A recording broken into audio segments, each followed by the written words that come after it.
Setelah keluarnya Dajjal dan terjadinya kerusakan di muka bumi, maka Allah mengutus Nabi Isa untuk turun ke bumi. Nabi Isa turun di Menara Putih yang terletak di sebelah timur kota Damaskus di Syam, Syria. Beliau menggunakan dua pakaian yang dicelup sambil meletakkan kedua tangannya pada sayap dua malaikat. Apabila beliau menundukkan kepala, maka seolah-olah meneteskan air. Apabila beliau mengangkat kepala, maka seolah-olah berjatuhan tetesan-tetesan itu bagai manik-manik mutiara. Dan tidak seorang kafir pun yang mencium nafasnya melainkan akan mati, padahal nafasnya sejauh mata memandang.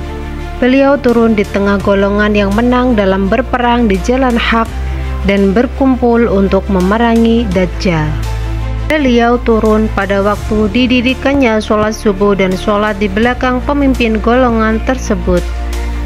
Beliau tidak membawa syariat baru, namun mengikuti syariat yang dibawa oleh Rasulullah.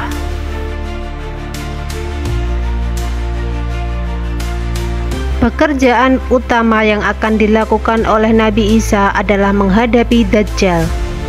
Setelah turun, Nabi Isa menuju ke Baitul Maqdis, tempat Dajjal dikepung oleh pasukan Muslim. Isa memerintahkan mereka untuk membuka pintu. Isa berseru, "Bukakan pintu." Mereka lalu membukakannya, dan di balik pintu itu ada Dajjal bersama 70.000 Yahudi yang semuanya membawa pedang dan perisai. Ketika Dajjal memandang Isa, dia luluh laksana garam mencair di air, lalu melarikan diri.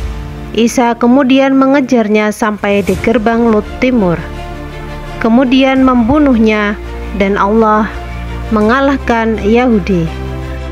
Luluhnya Dajjal adalah Allah memberikan kepada Isa bau khusus yang kalau dicium oleh orang kafir dia akan mati. Isa tidak membiarkan Dajjal mati sendiri adalah untuk mematahkan kekuatan dan fitnahnya. Dengan menyaksikan pembunuhan dan kematiannya, manusia menjadi yakin bahwa Dajjal adalah makhluk yang lemah dan dapat dikalahkan, dan klaimnya adalah palsu dan dusta. Setelah Nabi Isa berhasil menyelamatkan umat Islam dari Dajjal, maka berikutnya ada musuh yang lebih dahsyat dari Dajjal, yaitu Ya'juj dan Ma'juj yang keluar bagaikan air bah. Jumlah mereka sangat banyak. Mereka memakan rumput, pohon, kayu bakar, hewan, dan manusia. Meski demikian, Ya'juj dan Ma'juj tidak dapat memasuki 3 kota suci, yaitu Mekah, Madinah, dan Baitul Maqdis. Melihat kondisi yang demikian, Nabi Isa dan para manusia yang ada pada saat itu menjadi tidak mampu melawan mereka, karena dari jumlah sudah sangat tidak seimbang, ditambah perangai dari Ya'juj Ma'juj yang begitu beringas. Maka Nabi Isa dan para sahabat hanya dapat bersembunyi di Gunung Tur sesuai perintah Allah untuk menyelamatkan diri. Hingga suatu ketika Ya'juj Ma'juj melihat sudah tidak ada lagi penduduk bumi yang tersisa.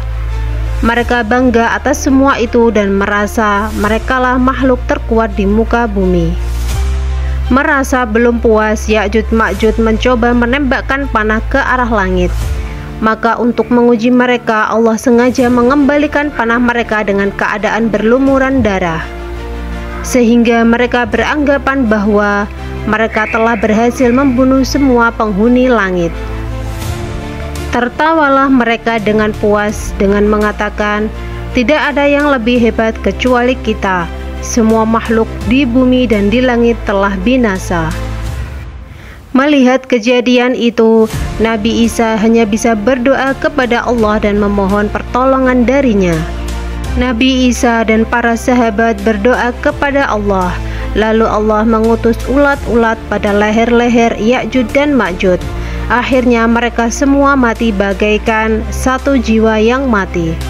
Kemudian Nabiullah Isa dan para sahabatnya turun dari gunung ke bumi. Dan ternyata mereka tidak mendapati satu jengkal pun di bumi kecuali penuh dengan bau busuk dan bangkai dari Ya'juj dan Ma'juj.